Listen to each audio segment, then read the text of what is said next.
अस्सलाम वालेकुम दोस्तों। आज आप पेश खिदमत है HTML बेसिक लेवल की लर्निंग का लेसन नंबर 2।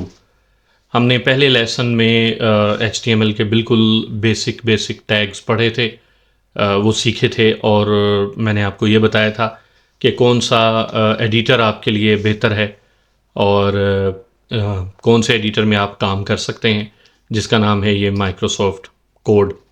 ये मैंने इंस्टॉल किया हुआ है और आप मैंने डेस्कटॉप में एक फ़ोल्डर रखा था जिसके अंदर हमने जितनी अपनी फाइल्स हैं, इंडेक्स टू इमेजेस, जो जितना भी काम हमने लास्ट टाइम किया था वो इसके अंदर मौजूद है। मैं इस पूरे फ़ोल्डर को अपने कोड के अंदर ओपन करना चाहता हूँ, माइक्रोसॉफ्ट कोड के अंदर। एक तो तरीका ये है कि यहाँ जाके मैं ओपन फ़ोल्डर करूँ और डेस्कटॉप पे फ़ोल्डर सेलेक्ट करूँ, ओपन हो जाएगा। दूसरा एक शॉर्टकट तरीका ये है कि इसी के ऊपर राइट क्लिक करूँ और इसे मैं कहूँ कि ओपन विद कोड कर दो इस फ़ोल्डर में आके, तो वो एक ही बात है। कोड में आके ये मेरा फ़ोल्डर जो है वो इसके अंदर ओपन हो जाएगा। यहाँ साइड पे फाइल्स, सॉरी, ये एक नया ये ओपन कर दिया उसने, ये पूरा फ़ोल्डर ये ओपन हो गया। उसने नया इंस्टेंस खोल दिया है। इसको मैं पहले वाले को बंद कर देता हूँ, एक ही बहुत है। अब मैंने जिस फाइल में भी काम करना होगा मैं उसके अंदर उसको ओपन करूँगा और उस फाइल में काम कर लूँगा। इसको हम एक दफ़ा चेक कर लेते हैं कि इंडेक्स डॉट HTML पे मैंने डबल क्लिक करके ओपन किया और ये मेरे ब्राउज़र क्रोम के अंदर मैंने डिफ़ॉल्ट ब्राउज़र इसको सेट किया हुआ है, उसके अंदर ये ओपन हो जाएगा। अच्छा, एक चीज़ मैं आपको बताता चलूँ कि ये जो HTML फाइल्स हैं, ये जितने भी वेब ब्राउज़र हैं, आप उन वेब ब्राउज़र्स में इन फाइल्स को ओपन कर सकते हैं।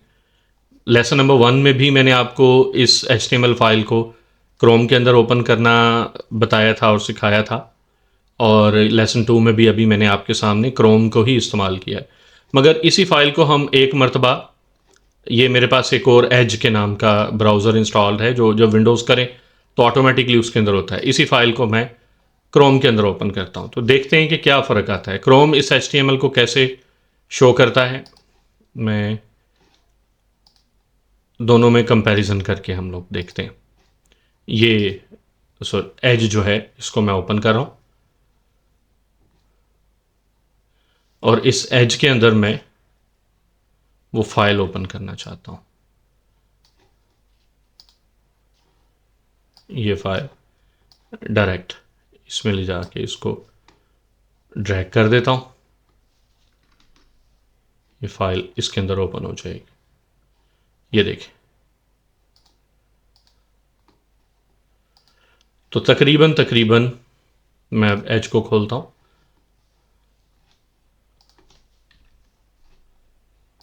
ये देखिए, तकरीबन तकरीबन दोनों ब्राउज़र्स में एक ही तरह का रिज़ल्ट है। तो जितने भी वेब ब्राउज़र्स हैं, हमारे लेटेस्ट वेब ब्राउज़र्स हैं, जिसमें फायरफॉक्स है, एज है, क्रोम है और इसके अलावा एप्पल का सफारी है, इस तरह के जितने भी ब्राउज़र हैं वो ये HTML फाइल्स को सपोर्ट करते हैं, तकरीबन एक ही तरीके से, बिल्कुल माइनर से डिफरेंस के साथ। वो भी आपको शायद फ़ील ना हो बाज़ औक़ात। अभी मैं एक ब्राउज़र बंद कर देता हूँ और एक ब्राउज़र ही बस खोलता हूँ और हम एज में खोलते हैं। आज हमारा जो लेसन है, मज़ीद हम लोग आगे पढ़ेंगे।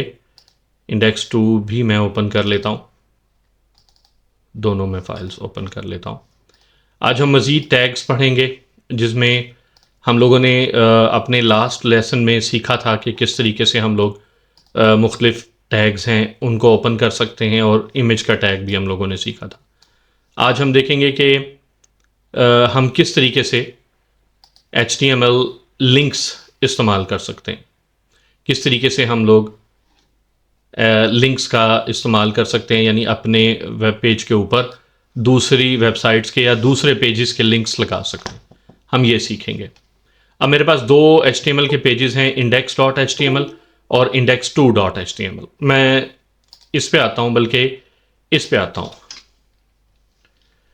मैं चाहता हूँ कि, सॉरी, ये बॉडी के अंदर ये जो मेरा बोल्ड टेक्स्ट है इससे ऊपर मैंने एक टेक्स्ट लिखा, माई सेकेंड पेज। अगर मैं इसको सेव करके इस वक्त यहाँ पे रिफ्रेश करूँगा तो ये मेरे टेक्स्ट का इजाफा हो गया, माई सेकेंड पेज। मैं चाहता हूँ कि मैं इसके ऊपर लिंक लगाऊँ और ये यहाँ से index2.html में चली जाए। AH रेफरेंस, ये टैग का नाम होता है। ए टैग, ए का मतलब है एंकर टैग। H रेफरेंस इसकी एट्रीब्यूट है। यहाँ पे आपने उस HTML की फाइल का लिंक देना है जहाँ पे आप लिंक क्लिक करवा के जाना चाहते हैं। तो मेरी फाइल का नाम है index2.html, वो मैंने सेलेक्ट की, सेव किया, रिफ्रेश किया। ये देखें, मैं चाहता हूँ ये जो बोर्ड का टेक्स्ट है ये अगली लाइन पे आए, तो आप इसके बाद BR का टैग लगा दें। ये देखें, अब मैं इस पर क्लिक करता हूँ तो ये मैं index2 में आ गया हूँ। index2 में हमने सिर्फ एक इमेज लगाया था। index2 में मैं जाके वहाँ पे मैं कहता हूँ बैक टू, इमेज के नीचे मैं लाइन ब्रेक करता हूँ और एक लिंक लगाता हूँ। उसमें लिंक मैं index.html का दे देता हूँ और कहता हूँ बैक टू इंडेक्स, रिफ्रेश। ये देखिए, अब मैं इस पर क्लिक करके वापस इंडेक्स पे चला जाता हूँ। इस तरीके से हम लोग लिंक्स लगा सकते हैं। लिंक्स का तरीका आपने सीख लिया। नेक्स्ट टैग की तरफ हम लोग आते हैं। नेक्स्ट टैग है हमारा बहुत इम्पॉर्टेंट, जो चीज़ें इसमें इस्तेमाल होती हैं वो हैं कमेंट्स। तकरीबन हर लैंग्वेज के अंदर कमेंट्स का इस्तेमाल होता है। कमेंट्स का जो पर्पस होता है, मैं एक ये काम कर रहा हूँ और मैंने इतना जो पोर्शन है वो मैंने किसी ख़ास मकसद के लिए बताया, और मैं चाहता हूँ कि मेरे बाद जो भी डेवलपर आए या जो भी इस पे काम करने वाला शख्स आए वो इस कोड को समझ ले या मेरे कमेंट्स, मगर वो जो कमेंट्स हैं वो आपको वेब पेज पे कहीं अपीयर नहीं होंगे। वो सिर्फ उस कोड के लिए अपने कमेंट्स होते हैं, जो दूसरा कोड देखने वाला जो शख्स है वो उनको रीड कर सकता है, मगर वो ब्राउज़र पे कहीं नज़र नहीं आते।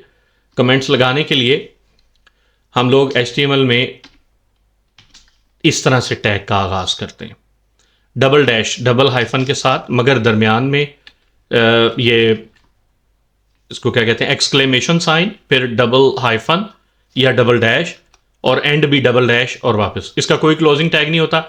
इसके दरमियान आप अपने कमेंट्स लिख दें। This is my first image, और एंड में भी आप उसी तरह के एक टैग लिख दें कि this is end of image portion या वट एवर। ये तो मैंने एक एग्जाम्पल दी है। इसको मैं सेव करके जब वापस index2 में आता हूँ, ये देखिए मैंने index2 में लिखे हैं कमेंट, तो यहाँ पे कोई फ़र्क नहीं पड़ता। मैं रिफ़्रेश किया दोबारा, वो जो मैंने कमेंट्स लिखे थे वो उनका कहीं नामो निशान नहीं है। अच्छा, यहाँ पे मैं इसकी HTML कोड्स देखना चाहूँ तो मैं ब्राउज़र में आके राइट क्लिक करके व्यू पेज सोर्स कर सकता हूँ।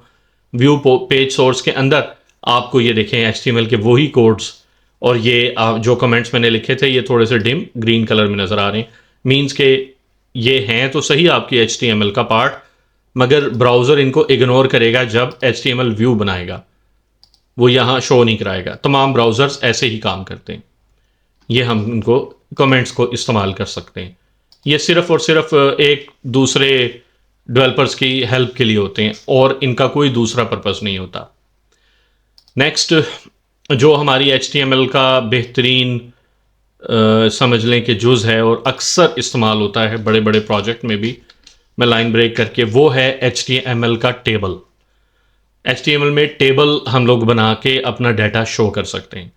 HTML टेबल में 3-4 किस्म के टैग इस्तेमाल होते हैं, वो आपने ज़रा गौर से देखने। टेबल का टैग स्लैश टेबल। टेबल्स में एक्सेल की तरह रोज़ और कॉलम्स होते हैं।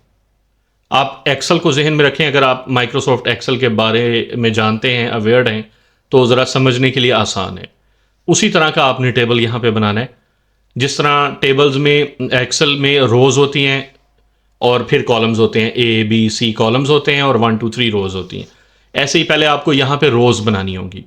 तो टेबल के अंदर जो रो बनाने के लिए टैग होगा वो TR, टेबल रो, फिर उसके अंदर TD टेबल डाटा यानी एक सेल, सेल 1, फिर एक और टेबल डाटा,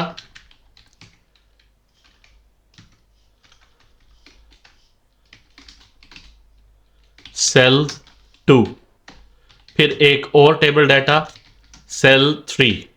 इसी तरह एक कॉपी और लेता हूं मैं, सेल 4। इस तरीके से ये एक रो बनाई मैंने, एक रो में 4 सेल्स बना दिए। दूसरी एक और इसी की कॉपी ले लेते हैं। ये दोनों रोज में 4 सेल्स हैं। मैं वापस आता हूं, ब्राउजर में रिफ्रेश करता हूं।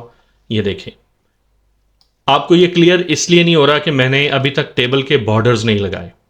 टेबल में चूंकि कोई बॉर्डर है नहीं, इसलिए आपको शायद ये टेबल की शक्ल में नजर नहीं आ रहा जैसे टेबल आपको अपीयर होना चाहिए, जैसे क्लियर और विजिबल एक्सेल में होता है। मैं वापस जाता हूं, टेबल की एक एट्रीब्यूट लगाता हूं, बॉर्डर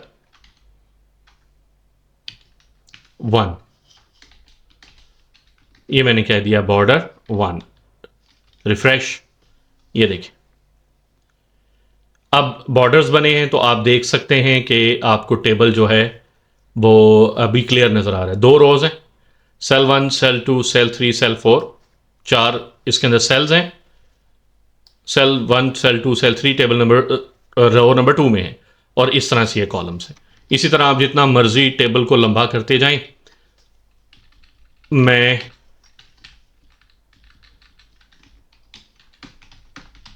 ये मैंने 2 ले ली।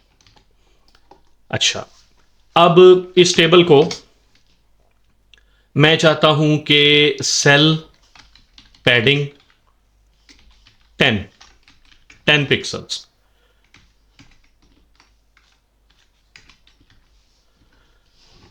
ये जो सेल्स हैं इनके अंदर की जो पैडिंग है, मैं रिफ्रेश करूंगा तो आपको नजर आएगी। ये देखें, सेल के अंदर की पैडिंग वो इंक्रीज हो गई।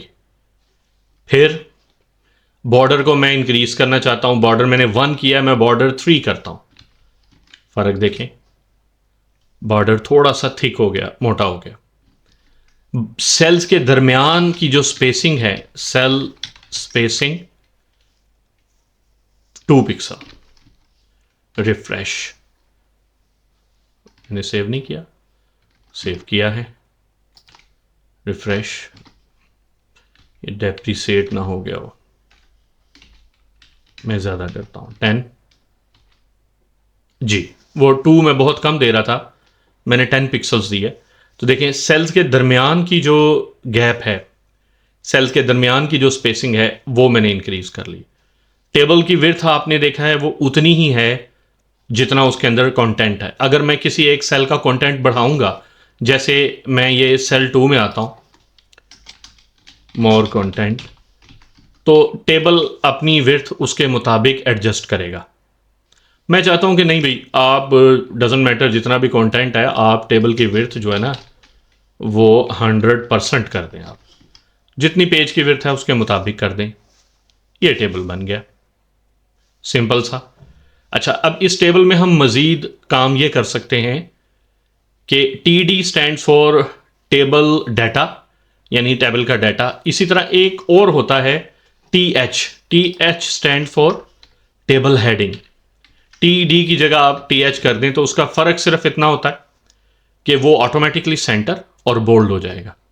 तो नॉर्मली जो पहली रो होती है उसको हम चूंकि हेडिंग के तौर पे इस्तेमाल करते हैं तो उसके अंदर TH लगाते हैं। मगर मैं आपको इसको मजीद लेटेस्ट HTML की तरफ लेके जाऊं तो ये वाली HTML भी काम करेगी, मगर लेटेस्ट HTML में उन्होंने क्या किया है कि टेबल के मजीद 2 हिस्से कर दिए हैं। T head stand for T header. पहली रो को मैंने टी हेड के अंदर रख दिया, और T body stands for table की बॉडी, और बाकी की जो रोज हैं वो मैंने टेबल की बॉडी में रख दी। अब ये जो टेबल हेडिंग वाली है, इसके अंदर सपोज मैं कहता हूं एक कॉलम नेम हम रख देते हैं नेम, एक कॉलम नेम हम रख देते हैं जेंडर, एक कॉलम नेम रख देते हैं एज, एक कॉलम नेम हम रख देते हैं कॉन्टैक्ट। इस तरीके से हम डाटा शो करते हैं।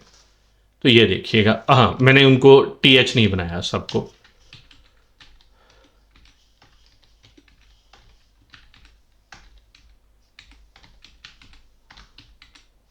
TH बना दिया। अच्छा, टी हेड की एक और एडवांटेज है कि ये TH को मैं यहां से कट करवा के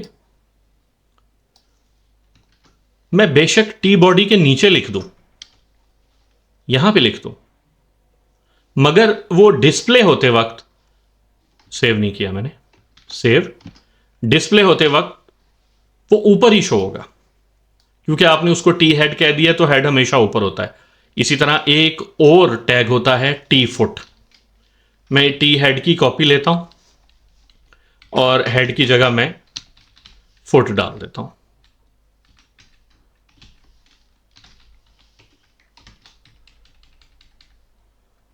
इस तरीके से। अब ये जो इसमें और इसमें डिफरेंस रखने के लिए, यानी एक जैसा कंटेंट है, तो मैं लफ्ज़ एफ डाल देता हूं हर TH के अंदर, ताकि पता चले कि ये फुटर का कंटेंट है। तो ये देखें, फुटर हमेशा सबसे एंड में डिस्प्ले होगा। और एक और बात, बेशक मैं टी फुट के टैग को उठा के ऊपर ले जाऊं, डजेंट मैटर, वो हमेशा नीचे ही शो होगा। टी हेड को ऊपर रखूं नीचे रखूं, डजेंट मैटर, हमेशा ऊपर ही शो होगा। इसलिए मैं फिलहाल